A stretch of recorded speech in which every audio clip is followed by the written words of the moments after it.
Technology is the most powerful change in the world of education. Everything changes. Welcome to the Emerging Technologies in Education podcast, delivered to you by Clever Books Company. Dear listeners, thank you for joining the Emerging Technologies in Education podcast series, and we have Jan today. Jan is from Australia, and I want to give her a word to introduce herself, tell what she's doing in life, and tell a little bit about herself as well. Here you go. Hi. Thanks, Daria. Thanks, everyone. Great to be on this podcast. My name's Jan Owen. I am the CEO of the Foundation for Young Australians. And what we do at the Foundation is we do a lot of work researching and then putting research into practice and working with young people to think about the future of learning, the future of work, and the future of living. So how are we going to work, live, and learn together now and into the future? And the way we do that is with, as I said, a lot of research. We've been doing research for the last 2 years on young people and the future of work, and that research has really led us into education to think about what are the new skills and capabilities that will be required in the future of work and in the future of the world. And then we also do a lot of work with emerging young entrepreneurs, particularly social entrepreneurs, so young people who are trying to look at how to look at the world differently or design new systems or create new ways of us living and working, and whether it's in health or education together. So we have a very large platform of 200,000 young people that we engage with in Australia, and I pretty much have the best job in the world. This sounds amazing. And you're so passionate about what you do, and you're connected to educating, you're connected to entrepreneurship. It's an amazing mix, I would say. Amazing. Thank you very much. So let's then move to your next question. And the next question to you, how do you feel about using technology for education? Are you positive or negative about it, and why? Well, I think it's an interesting, and you know that word interesting, Daria, means, not interesting, in the sense that I always believe that students, and particularly young people, have already kind of voted with their feet. And by that I mean that, in the next 10 years, there'll be 5 billion more people on the planet with a smartphone, and they will be doing everything on that smartphone. So my only question is really to ask us all the question, which somebody who was in business said to me a few weeks ago, as the CEO of a very large corporation. He said, in business we're up to kind of digital 4.0, and education is still analog. And I thought that was a very, very telling statement, that people in industry and outside of education think that education is still analog, that we're still using old models of technology, and we're not actually keeping pace with where students are at, where the external world of business and industry is heading very, very, very fast. So I think that it's a real challenge for us to think about how does the education system stay up to date with students, let alone then with industry and what's going out in the broader world. Our research says that 7 in 10 jobs in the next 10 years will be digital jobs. So they will be jobs that are digital jobs. They will require digital skills. So it seems only right that those skills should be being developed at school, and not as a coursework that you might do once a week, but actually in everything that you do. So digital skills. And the other thing that we know, again, from our research, is that we call everything kind of 3D at FIA. And by that, we mean that online and offline for under 18-year-olds, the kind of next generation of the real digital natives, online and offline are the one thing. They're not separate things anymore. So whatever we think about technology from people over 18, the reality is that young people are already there. The reality is that the worlds are all joined up, and the reality is that outside of education, where young people are heading, 7 out of 10 jobs are going to be digital, and these skill sets are absolutely essential in the real world. So my view is absolutely technology should be built into, it should be almost seamlessly part of learning and part of education. Thanks, Emil. That's a beautiful comparison about the digital world and technology in the business, and really analog way of using the means to educate. And I think you are so right that so many jobs will be more and more connected to the technology, and more require the skills from the kids to actually use the computer or a technology of any sort that are not currently actually at school. Totally agree with you on that point. And can you tell me then, like, there are so many technologies out there, like e-libraries, like 3D printing, augmented reality, virtual reality, different open education courses, and so on. And I think that maybe some teachers, they might be losing the thread where they need to go, which way and which technology to implement. And I want to hear your point of view on which technology could be really good benefit for the education in general, either at school, in the classroom, or at home, or on the go. For any adults or kids, doesn't really matter. Mm. I mean, it all comes to kind of the future of learning, doesn't it? And I think about learning a lot, not education. And I'm educating myself about the idea of learning, and this idea that, again, it's very, very, very clear that young people today, again, the research says we expect them to have 17 jobs in 5 different industries across their lifetime. We don't know what most of those jobs are going to be. In fact, 80% of jobs that exist today didn't exist 10 years ago. So this goes to what are the skills and capabilities that young people are going to need to learn. And in our research, the top 5, and there's probably a top 10, but the top 5 are things that actually, some are digital and some aren't. So problem solving and critical thinking is an absolute number 1 skill that is going to be required. In fact, we expect in the future of work that we will spend 100% more time in our week, in our working week, and at work problem solving than we do right now, 100% more time. We also know that we're going to spend about 30% more time having to be self-directed learners. So being autonomous, being kind of having an entrepreneurial mindset, managing these different jobs that we've got, that takes a different skill set. It's not one job for life and you kind of just sit back and go on the ride. We're going to have to be much more agile. And the other thing we know is that we're going to spend 30% more time learning on the job. So as jobs change, and it's very interesting that they used to talk about university courses about 10 years ago, and they would say, 10 years ago, they would say, by the time you leave university, 50% of what you learnt will be not really relevant in the real world. Today, 10 years later, they say, only what you learnt in the last year of your university course will probably be relevant in the real world.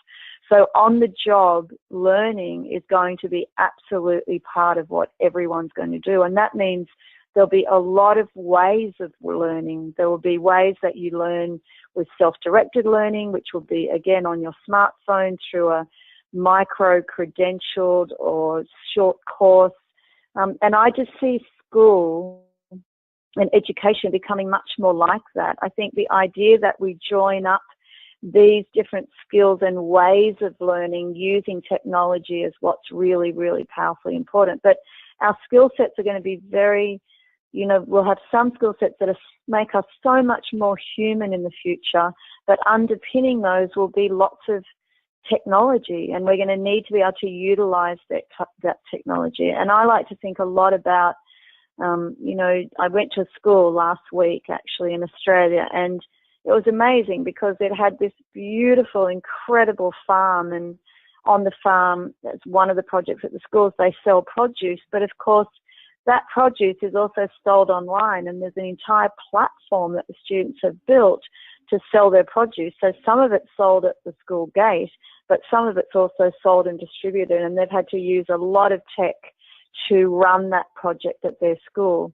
But the tech is an enabler. It's not driving what they're doing. It's enabling them to actually do more and to do it better, smarter, faster. And I think about that and the use of technology in education in that way a lot. Technology is enabling. This is a very, very to the point, and I think technology is enabling not only for the kids to do something with the project, and I think it's absolutely beautiful project to do something with the hands, like on the farm, and then sell it digitally. And I think it's a great project that the school is driving. Technology is enabling, I think, also in the same way, pretty much the educational process, because they help teachers, the technology itself, to drive and enhance the learning process. And anyway, teacher is going to be the driver and the supervisor of the process and the facilitator of it. And yeah, can you tell me a little bit more about your company? And I hear that you'll do a lot of research, a lot of things around the young youth and the entrepreneurship. Can you tell a little bit more on how you are driving this research results to be applied to the practice, like helping youth with getting those digital skills or anything else, and if you're doing that? So one of the things that we do with our research is we kind of, look for areas where we can help showcase, the research and demonstrate it, I guess. So we discovered a few years ago that these 21st century skills, or as we like to call them, enterprising skills, problem solving and critical thinking and creativity and cultural intelligence. These are all the skills that are going to be needed now and into the future. And so we basically build our programs to show how you might do those things. And in the last couple of years, one of the projects that we've been running is called $20 Boss. And with $20 Boss, students in mostly middle high school, get $20, a real $20, and they get 1 month and they have to set up a business that's for planet, people, and purpose. And in that process, they learn and have to apply all of these skills that we're talking about: problem solving, critical thinking, innovation, creativity, financial literacy, digital literacy, and so on, and collaborate. And of course, many of the very smart students get into a group and pool their $20 so that they've got a bigger pool. And because also not every student is a kind of an entrepreneur, which is fine. So some student has a great idea and they get everyone else on board with their idea and they bring it to fruition. But it's been amazing to watch this. Over 3 years, we've had over 26,000 students involved. And they have set up 2,500 businesses this year. Many of those students take the businesses out of school, and then they are still at school. They're 15, but they're still running their business. Many of them have used tech platforms to drive their business, and teachers, of course, are teaching this coursework and have got very, very, very involved. And teachers have had to learn about how to set up platforms like Etsy, equivalents at the school so they can sell products, or how to help set up payway, systems on websites to help students actually collect money for this. So I love the idea that teachers also are learners all the time. Teachers are lifelong learners, and we've watched through $20 Boss not only students do incredible work. By the way, they have to pay the $20 back at the end of the month with $1 interest, which they all do, which is remarkable. Banks don't usually get that kind of return on their loans. And then any profits they make, they can put back into their business or into their school and community, or they can donate it to charity. And teachers and students have gone on these learning journeys together, and it's been remarkable to see teachers and students. And again, I think that the teacher of the future and what we're seeing in our work, The teacher is also, of course, an educator now, and so they have multiple roles. They are a facilitator, a coach, a curator of information. They're a co-learner, a co-designer, and where we've been working with teachers in designing either programs like $20 Boss, or in fact we're working with teachers designing new schools. It's been fantastic to see teachers working alongside students and just, you know, I think learning together. I think that's a very, very powerful opportunity in the future. That's an amazing example. Totally loved it. Is there one more thing I want to ask you? There are not all the people in the world that I say like, "Yay, I am for for technology and education and so on." What do you normally say to those people who don't want to go outside their comfort zone and use technology? Well, there's a few things. I mean, everyone actually does use technology. I mean, there's very, very, very few people really that are not using technology every day in many, many, many ways. So I think it's about creating this kind of bridge between what people are doing in their everyday lives, because it's the same as when we talk about AI, right? Everyone says, oh, AI, it's, you know, going to be terrible, or, you know, we don't understand it, or we're not sure. You know, there's a whole range of views about AI and automation and robotics, but actually we're already using those. AI is already completely embedded in everything that we do on social media. Technology has been embedded for decades in everything that we've been doing in our daily banking. You know, in every single thing that we do for decades now, actually, we've been using technology. So I try to help people think about, actually, you're already in it. And it's the same as now understanding where we're going. We're already in the fourth industrial revolution. People keep talking about, you know, the next industrial revolution's coming, or we're actually in it. We're living it. So part of it is to kind of take stock of that and say, I actually am engaged with technology all the time, in every day, in every way. That is going to increase. How do I utilize, facilitate, and enable that in the learning context? How could it actually enhance what I'm doing? How could it assist what I'm doing?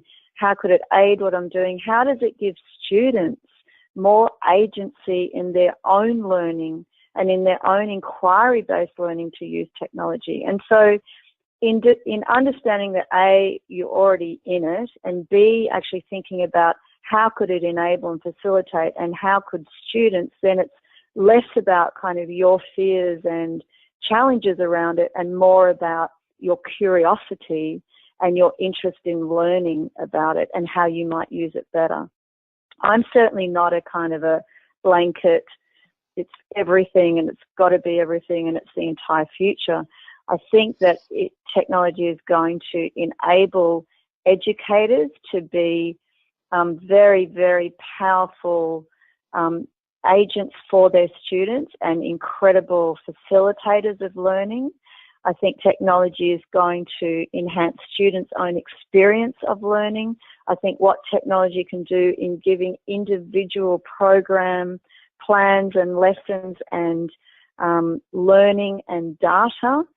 And again, let's remember, in other sectors like health, for instance, this has already happened. So, you know, education, I believe, is actually lagging a little bit, and we need to step into this space and think about how is this going to become much more useful for students themselves and engage them in a completely different way in their learning every day and in many, many, many ways. There's a huge world of opportunity out there. And of course, the landscape, you know, we're doing a lot of work in Australia at the moment about understanding the ecosystem, because education used to be supply and demand. You know, it was a teacher and a student, and it was a two-way exchange. And now education is a very, very deep, complex ecosystem. There are many, many stakeholders, players, vested interests, and learners at the center. And so thinking about that helps you think about the landscape that you're in. And then the educator is one part of that. The student is at the center of it, but there are many, many other players now. And that also means it's potentially a very enabling environment and very exciting to be in. The other thing about education is that it's a profession that is going to continue to grow and develop, and there will always be a need for educators. It's probably one of the most exciting professions in the world to be in, is to, with the largest number of young people and children ever on the planet, to choose to be an educator is the most powerful thing, one of the most powerful things you could do to create change in the world. And I want to add from my side as well, and to shape the child's future. Jan, thank you so much for sharing your valuable ideas, and I think it's absolutely brilliant and knowledgeable podcast. We're definitely going to share the information about your company and the researchers and everything that you've done, and also the projects. I think it's absolutely brilliant to have a look at. And yeah, thank you again very much, and have a great evening in Australia. Thank you too. Thanks so much for having me. Everything changes.